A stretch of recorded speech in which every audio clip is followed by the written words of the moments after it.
느헤미야 6장 15절을 보면요, 이런 말씀이 있습니다. 한번 같이 읽겠습니다. 시작. 이렇게 해 성벽 건축이 52일 만에 엘룰월 25일에 끝났습니다. 엘룰월이라는 것은 요즘 우리식으로 말하면 8, 9월 건기입니다. 참 우기 때 성전을 짓는다면 얼마나 힘들었겠습니까? 날씨도 이 건기 때 집을 지을 수 있게 해줬고, 이 이스라엘을 방문해 보신 분들은 알지만 그 돌이 이렇게 내가 이렇게 들 수 있는 돌이 아닙니다. 몇 사람이 힘을 합해야 움직이게 되고 중기가 들어가야 움직이는 그런 돌인데, 그러니까 그런 돌을 이제 쌓는 겁니다.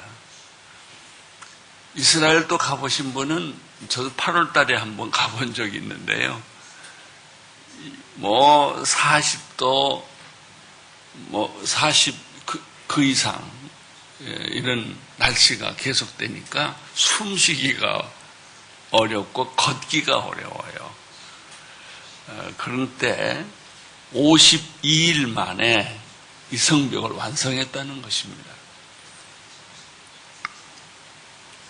성벽의 길이는 약 3km 정도가 되니까 얼마나 목숨을 걸고 성전을 건축하지 했겠습니까?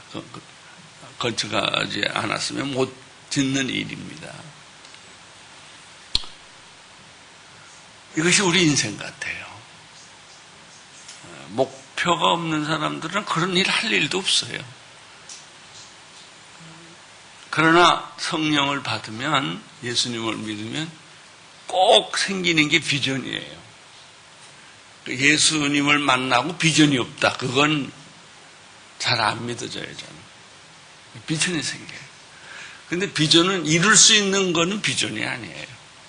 이룰 수 없는 것이 비전이고 불가능한 것이 비전이죠. 그런 걸 하나님이 주세요. 내 인생을 이렇게 살아라.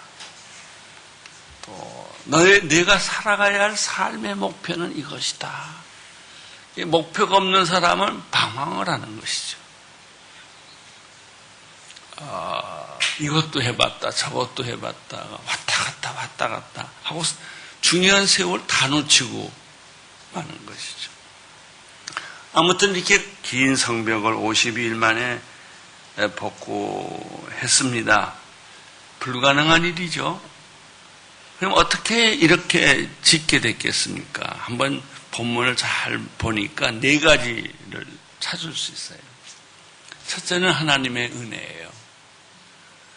하나님의 은혜와 도움이 없었다면 그 일은 불가능한 것입니다. 잘 생각해 보세요.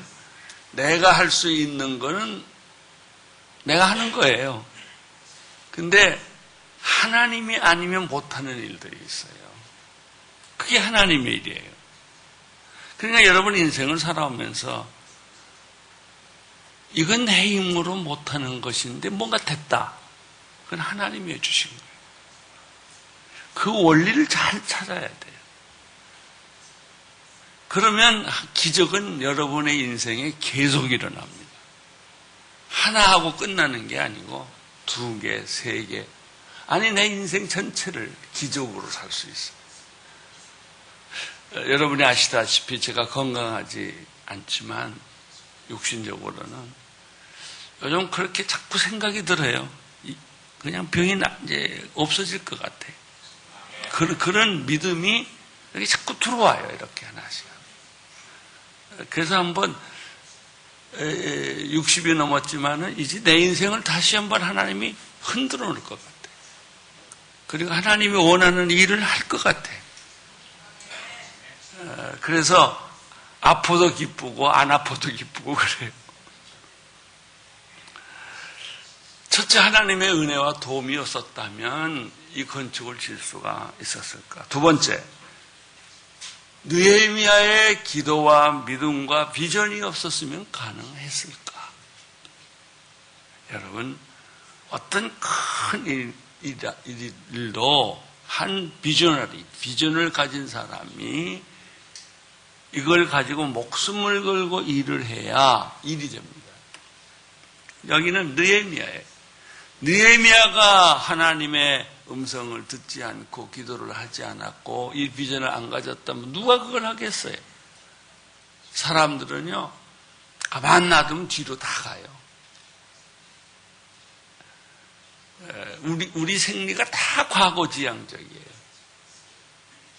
미래를 가려고 하지를 않아요. 가본 적도 없고 두렵고, 그러니까 집도 안 떠나려고 그러고 고향도 안 떠나려고 그러고요. 내가 사는 동네를 안 떠나려고 해요. 거기에 내 친척 아비의 집들이 다 있고 내 선후배가 있고 내가 익숙한 것이 있기 때문에. 그래서 믿음은요, 익숙한 것과의 결별이에요. 타국에서의 아침 먹는 거예요. 이제 그러면 집을 떠나면 또 믿음이 생겨요. 불안해지는 거죠. 그러니까는 우리나라 같은 경우는 북한에서 나온 사람이 믿음이 참 좋습니다. 목숨 걸고 나왔거든요. 우리 아버지도요, 성경책 하나 들고 나 업고 나왔어요. 그러니까 내려와서 아무것도 먹고 잘 데가 없을 때 거지같이 살았지요. 믿음 하나로. 그래서 나를 키웠어요. 믿음 하나로. 그래서 제가 이렇게 목사까지 됐어요. 세 번째는 아무리 좋은 지도자가 있어도 팔로우십, 따라 같이 일하는 사람이 없으면 못해요. 그런데 이스라엘 백성들은 느헤미야의 그 비전에 동조해서 헌신을 했어요. 열정을 바쳤어요. 이 교회는 바로 열정 공동체예요. 그렇게 조는 공동체가 아니에요. 그렇게 그냥 습관적으로 타는 데가 아니에요. 그거는 뭐가 잘못된 거예요. 그냥 흥분이 되고 속에서 불이 나고 그냥 연애도 그러니까 연애하지 맹맹해서 무슨 연애를 하겠습니까? 그 연애하는 데는 오래 시간 안 걸려요. 몇 초도 안 걸려요. 그냥 불이 붙는 거예요, 이게. 그러니까 상식에 뛰어넘는 일들을 막 하는 거예요, 이게. 근데 이 하나님의 은혜, 느헤미야의 비전, 그 다음에 백성들의 열정, 이런 것들이 합했지만 한 가지가 더 있어요, 네 가지. 그거는 반대자들의 박해와 음모예요. 그게 어떻게 성벽을 만들었을까? 반대자가 없었으면 성벽 못 만들어요. 긴장 안 해요. 반대자가 있으니까 파수꾼이 생긴 거예요. 밤을 새서 성을 지키고 또 공격을 해올 것을 막기 위해서. 그러니까 반대자가 정말로 고마운 사람들이에요. 시편에 그런 말씀이 있죠. 주님께서 내 앞에 원수를 두셨다는 거예요. 원수가 있기 때문에 하나님이 크게 나타난다는 거예요. 여러분, 항상 우리들 옆에는요, 불편한 사람이 꼭 있습니다. 학교 가도 있고요, 직장에 가도 있고요. 저 사람만 없으면 좋겠다. 저 사람만 보면 소화가 안 된다. 근데요, 그 사람한테 감사하세요. 그 사람이 없었으면요, 내가 더 이렇게 마음을 놓지를 않아요. 여러분을 괴롭히는 사람일수록 가서 밥 사주고요, 먹을 거 사주고요. 그래 보세요. 왜냐하면 그 사람이 나로 하여금 성벽을 짓게 하는 동기부여를 해줬거든요. 하나님의 사건에는 언제나 반대와 음모가 있었습니다. 구약에 보면 약속의 땅을 이스라엘 백성들을 보내기 위해서 홍해를 건너가게 하죠. 홍해를 단번에 건넌 거 아닙니다. 10번의 재앙을 주셔서 하나씩 물을 치면서 마지막 10번째 재앙 때 바로가 그냥 빨리 가라고 이렇게 말을 했죠. 신약에서도 예수님이 하나님의 일을 하시기 전에 맨 처음에 하는 게 시험받은 일이에요. 40일 금식기도 하시고 그리고 성령에 이끌려서 마귀가 찾아온 것도 아니에요. 성령에 이끌려서 광야로 가셔서 시험했어요. 제일 좋은 시험은 먹는 시험이에요. 육체적 시험. 40일 굶었으니 얼마나 배고프겠어요. 그러니까 이 돌을 떡으로 만들어라. 너는 하나님의 아들이 아니냐. 너는 그런 능력이 있지 않느냐. 왜 그 능력을 쓰지 않느냐 이거예요. 그러니까 예수님에게는 그것이 큰 시험일 수 있어요. 능력도 있는데 얼마든지 돌을 떡으로 만들 수 있는데 그러나 예수님은 거기에 속지 않았어요. 하나님의 말씀으로 이걸 물리친 거예요. 두 번째는 높은 성전에 올라가서 떨어내려라. 그러면 천사가 너를 받들어 줄 것이다. 이게 정신적 시험이에요. 우리 명예에 관한 거예요. 우리에게는 권력욕도 있고 명예욕도 있고요. 소위 자기를 사람들이 칭찬해 주기를 원하고요. 사람들이 자기에게 박수 보내기를 원하는 그런 심리가 있어요. 이걸 예수님께 작용하는 네가 떨어져 내리면 너는 하나님의 아들이니까 천사가 싹 와서 깃털처럼 너를 이렇게 보호해 줄 거 아니냐. 예수님이 그걸 단칼로 잘랐어요. 말씀으로. 나중에 이것도 안 되니까 마귀가 와서 나한테 절을 해라. 그러면 세상을 다 주겠다. 여러분, 이 세상의 모든 명예와 권세와 돈과 이런 걸 다 주겠다는데 이거 거절하기가 쉽지 않았을 거예요. 예수님이 보세요. 이 광야에서 3번의 마귀의 시험을 이기고 나서부터 기적이 일어나요. 병 고치고 안진병이가 일어나고 소경이 눈을 뜨고 문둥병이 낫고 거침없는 행로가 시작되죠. 십자가까지. 근데 이건 또 뭘 의미하냐면 최초의 사탄이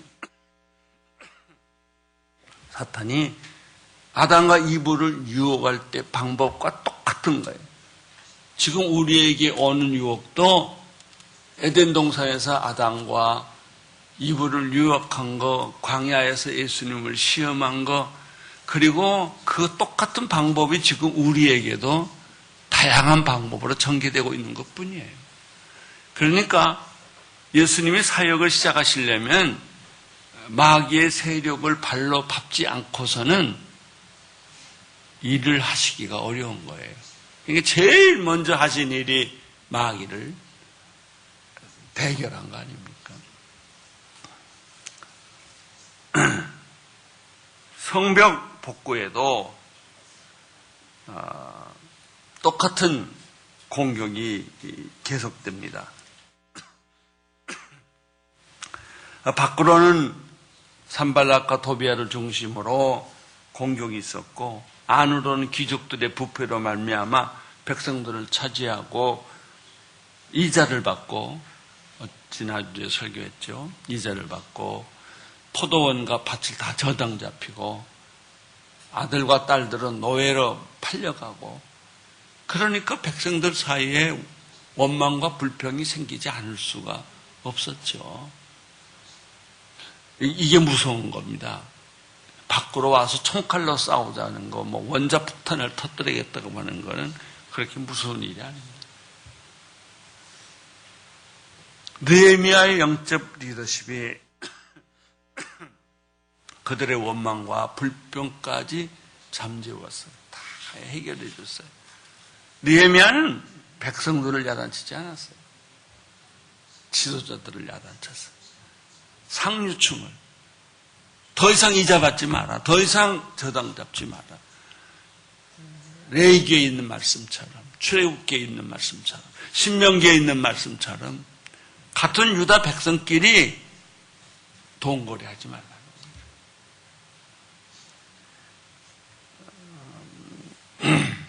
언제든지 공격이라는 것은 굉장히 합리적입니다. 이성적이고 심리적입니다. 이제 이렇게 물리적 공격이 실패를 하니까 그래도 성은 계속 쌓아졌고 드디어 완성 단계까지 이르게 나니까 이 적들은 공격의 방법을 바꾼 거예요. 예수님하고 똑같죠. 먹을 것으로 공격해 보니까 안 되니까 또 다른 방법으로 쓰고 또 다른 방법을 쓰고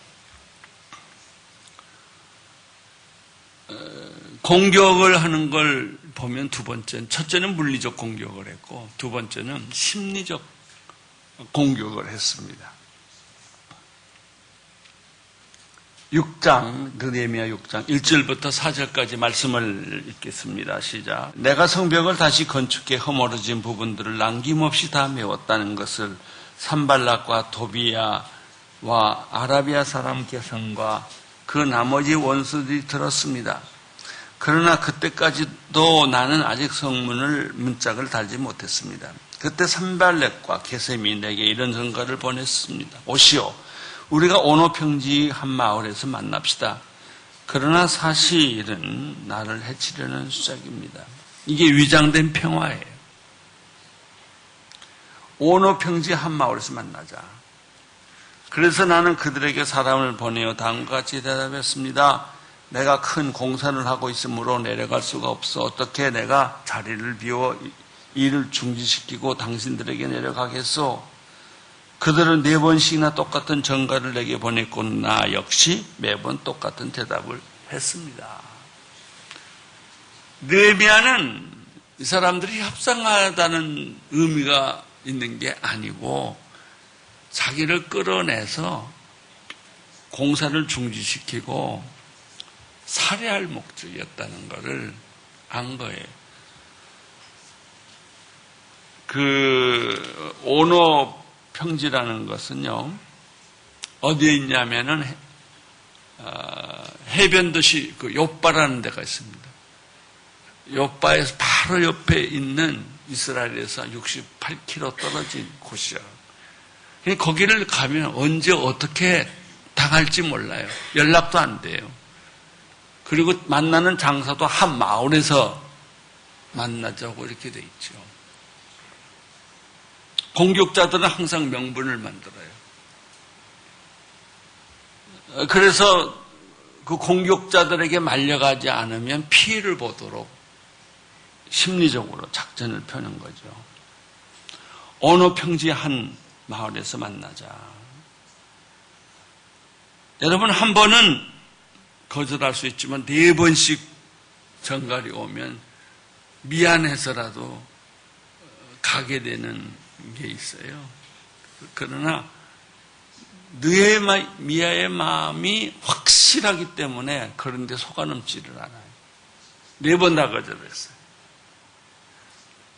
그랬더니 5번째 편지가 오는 거예요. 이건 더 아주 교활한 심리전이에요. 그러니까 이제 문제는 여러분들 인생을 살면서 뭐 먹을 것이 없다, 집이 없다, 뭐 이제 이런 문제가 기본적인 문제지만 이것을 더 지나가게 되면은 이제 더 아주 심리적이고 더 교활한 문제들 앞에 부딪히게 돼요. 요즘 이혼하는 경우를 보면 그런 것을 알 수가 있어요. 아주 어떻게 보면 양쪽이 다 교활한 거죠. 다섯 번째 전가는 무엇입니까? 보통 이런 전가를 보낼 때는 봉투에 서신을 이렇게 봉인을 합니다. 근데 다섯 번째 편지는 봉인을 하지 않아요. 소문을 내려고 하는 거예요. 이 소문이 아주 무서운 공격의 수단 중에 하나입니다. 이게 저 사람은 어떻더라. 조직에서도 그렇고 회사에서도 그렇고 그 사회에서도 그렇고 아주 그냥 그 사람을 이 소문으로 망가뜨려 놓는 거예요. 그 얼마나 억울해요. 뒤집어 보여줄 수도 없고. 저는 한동대학을 도와주면서 우리 교회가 근 200억을 쏟아 부어줬는데, 그래서 한동대학이 살았어요. 이거를 방해하는 세력들이 엄청난 공격을 했어요. 오죽했으면 총장을 감옥에 집어넣겠어요. 우리 김영기 총장님이 감옥에도 들어가고 오성현 장로님도 감옥에 들어가시고. 근데 이제 학교를 아무리 흔들어도 안 흘리니까 온누리를 흔드는 거예요. 그 온누리를 어떻게 흔드냐면 또 이름도 재밌어요. 온누리를 사랑하는 사람들의 온사회인가? 온누리를 사랑하는 사람들의 모임, 온사모. 그 이름으로 우리 교인들, 재직들에게 금요일날 편지를 발송해요. 하용준 목사가 마약했다. 하용준 목사가 외화도피 시켰다. 하용준 목사가 뭘 교회 돈을 빼나갔다. 뭐 베베베 소리를 다 넣어가지고 매주 금요일마다 발송하면 토요일날 교인들이 받고 주일날 내 설교를 들어야 돼. 이걸 9번인가 보냈어요. 매주일. 그게 안 맥히니까 한국교회 전체 다 보냈어요. 그때 참 마음이 힘들었어요. 그래도 사실이 아닌 것만큼 능력이 없더라고요. 주일날 설교에 제가 이 문제를 한 번도 이야기를 안 했어요. 2년 동안. 그때 쓴 책이 로마서 주석을 설교했어요. 로마서가 나를 건져준 거예요. 나중에는 결국은 검찰에 나를 고발을 했어요. 그 검찰에서 나를 다 조사하고 내가 검찰청도 몇 번 끌려갔어요. 다 조사하고 그 다음에 마지막 기소 아무 무혐의 나왔어요. 그때 미국의 바이올라 대학에서 나한테 명예박사학위를 주겠다고 편지가 온 거예요. 하나님이 이거 풀어주시는구나. 이 기간 동안 내가 불평하고 원망하고 힘들어하고 그랬으면 더 오래 끌었을 거예요. 저는 하나님 앞에 기도만 했지 사람하고 싸우지 않았어요.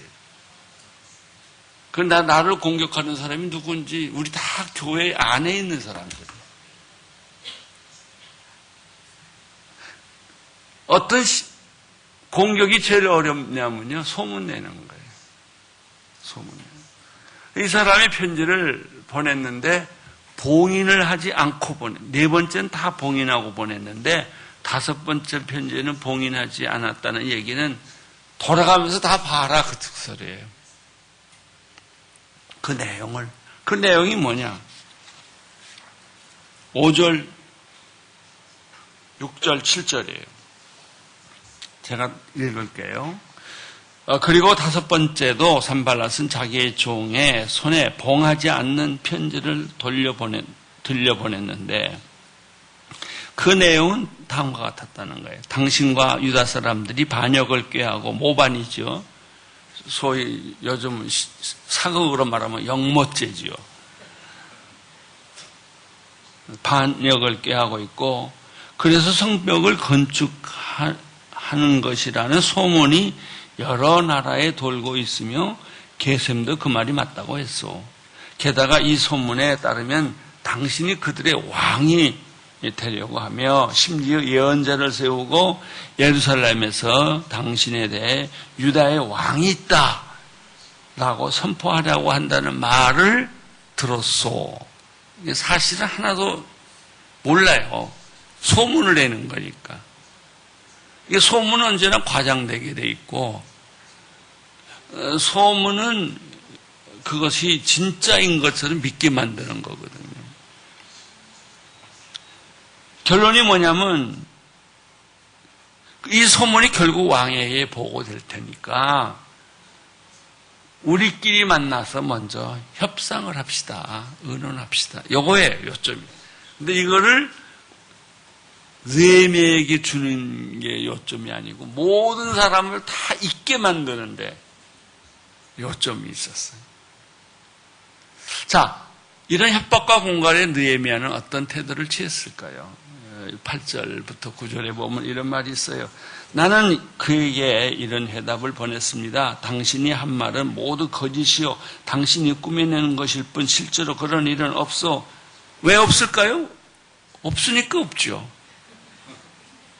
느헤미야가 그런 생각을 해본 일이 있거나 그런 일을 했더라면은 이렇게 말 못하죠. 그들은 우리에게 겁주려 했습니다. 그렇게 하면 하나님 우리가 낙심해서 공사를 끝내지 못할 것이라고 생각한 거죠. 그러나 하나님이요. 이제 그때 또 느헤미야가 기도합니다. 자, 우리가 처음부터 봤지만 느헤미야는 인생의 이런 어려운 문제, 물질적인 문제, 심리적인 문제, 여러 가지 공갈, 협박, 우리를 힘들게 하는 사람이 있을 때마다 그런 기도해요. 하나님이여 이제 제 손을 강하게 해 주십시오. 내가 이러다가 무너지게 생겼으니까 주님 내가 흔들리지 않게 해 주십시오. 내 손을 좀 붙잡아 주십시오. 이 길을 계속 가게 해 주십시오. 그게 순교자의 길이에요. 부인하라. 예수를 부인하라. 그러면 너를 살릴 것이다. 지금 이슬람 세계에서 그런 일이 얼마나 많이 일어나는지 몰라요. 그래도 내가 죽겠어. 죽음을 걸고 이걸 지키겠어. 하나님이여 내 손에 힘을 더해 주십시오. 이런 마음으로 느헤미야가 대답을 한 거죠. 하나님이여 제가 이 백성들을 위해 한 선한 일을 기억하시고 은혜를 베풀어 주시옵소서. 19절인데요. 느헤미야의 기도의 요점은 하나님 내 손을 강하게 해 주십시오. 두 번째는 은혜를 베풀어 주십시오. 사랑하는 성도 여러분, 여러분이 제일 많이 해야 할 기도는 은혜를 베풀어 달라는 거예요. 나에게 용기를 주십시오. 은혜를 베풀어 주십시오. 죄가 있으면 덮어주시고 부족한 것이 있으면 채워주시고 연약한 것이 있으면 강하게 만들어 주셔서 나를 붙잡아 주십시오. 느헤미야가 이런 기도와 믿음이 없었더라면 그는 쉽게 무너졌을 거예요.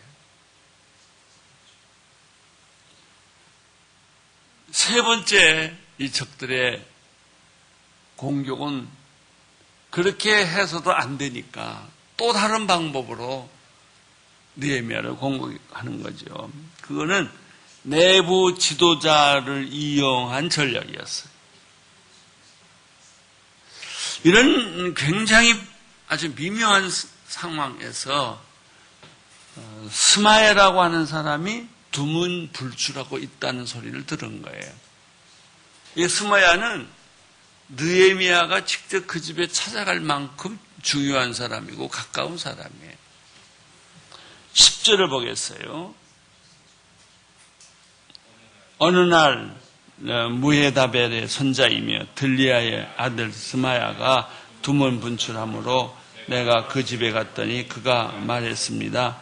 사람들이 당신을 죽이러 올 것이니 우리가 성전한 하나님의 집에서 만나 성전문을 닫읍시다. 그들의 밤에 당신을 죽이러 올 것입니다.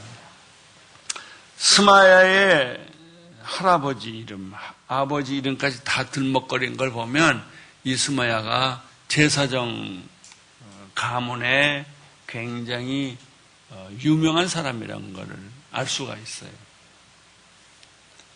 이 스마야가 일단 두문불출하니까 느헤미야가 찾아간 거예요. 아니 당신이 이런 행동을 하면 어떡하냐. 나와서 같이 성벽을 짓자고 했겠죠. 그랬더니 이제 스마야가 본심을 드러내는 거예요. 저들이 당신 죽이러 옵니다. 그러니까 피합시다. 일단은. 어디가 제일 좋은가? 성전이 제일 좋습니다. 그리고 성문을 닫읍시다.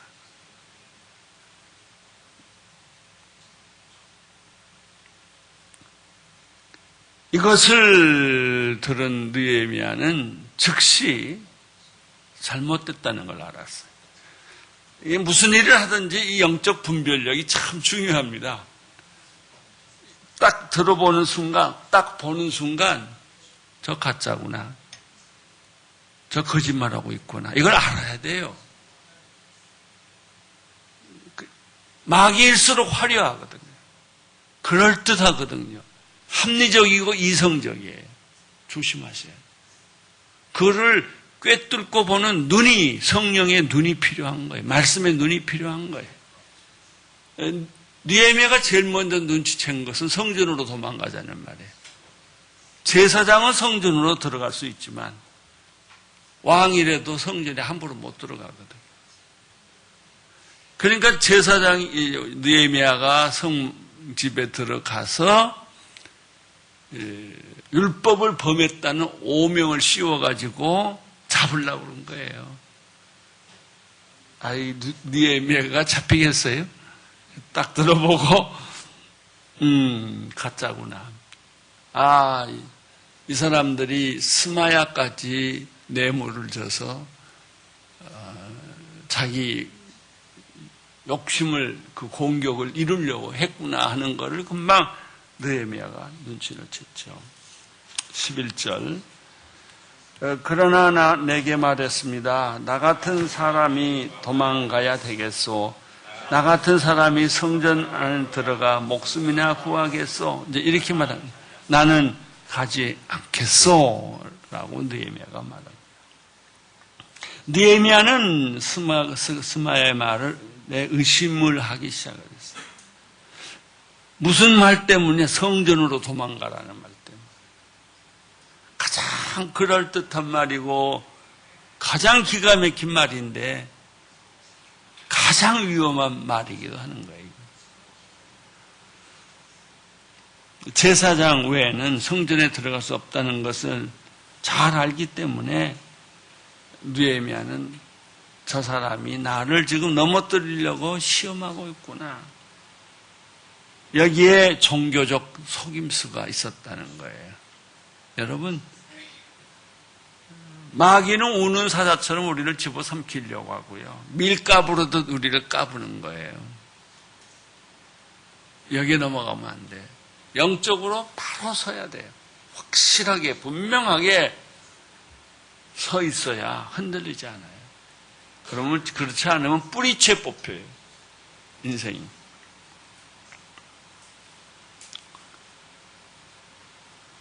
12절을 보십시오. 그 순간 나는 하나님이 그를 보내지 않았다는 것을 알았습니다. 도비야와 산발랏이 그를 매수해 그가 나에게 대해 이런 예언을 했습니다.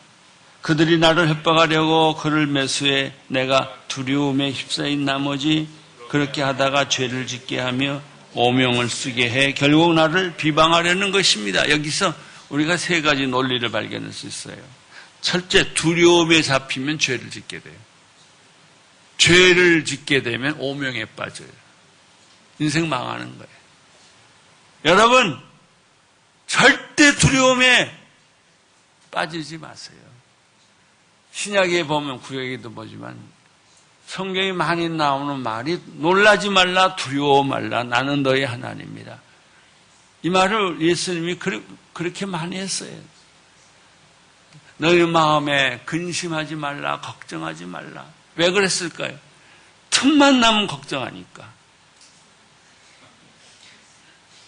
사람은 조금만 여유가 있거나 가만 놔두면, 그러니까 어떤 의미에서는 못 살게 굴어야 돼, 교인들. 들들 볶아야 돼. 그래야 걱정을 안 하지. 그저 조금만 숨만 쉬면 마귀의 생각에 빨려 들어간다.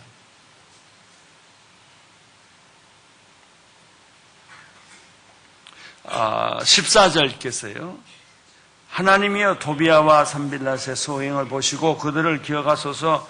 또한 여예언자 노아다야와를 저를 위협하려던 그 나머지 예언자들을. 그런데 이것으로 끝나냐? 그렇지 않아요. 또 하나 있어요. 성전을 다 짓고 나서도 계속해서 공격을 해오는 거예요. 그 홍해를 건널 때 10가지 재앙과 같은 생각이 들어요. 17절에 보면은 또한 그 즈음 유다의 귀족들은 도비아에게 여러 통의 편지를 보냈고 도비아의 답장도 계속 왔습니다. 유다 귀족들하고 도비아하고 편지가 계속 왔다 갔다 한 거예요. 왜 편지가 왔다 갔다 했을까요? 혼인을 했기 때문에. 그러니까 성경에 보면 이방인과 결혼하지 말라고 구약에서 그렇게 말한 이유가 여기 있어요. 요즘 남과 북의 남남북녀래나 그래서 결혼한 사람 있어요. 이제 요즘은 못하죠. 유태인과 팔레스틴이 결혼할까요? 못해요. 마찬가지예요. 여러분, 여기서도 보면은 18절에 이런 말이 나와요. 도비아는 아라의 아들 스가냐의 사위였고 또 그 아들 여호야나는 베라가의 아들 무슬람의 딸과 결혼하였으므로 유다는 그의 동맹한 사람들이 많았어요. 그러니까 결혼을 해놓고 사위도 되고 며느리도 되고 아들도 되고 이렇게 다 섞어놨으니까 그걸 어떻게 떼내요? 어떻게 갈라서 쓰게 해요? 그래서 미리 자꾸 성경에서는 그런 말을 하는 거예요.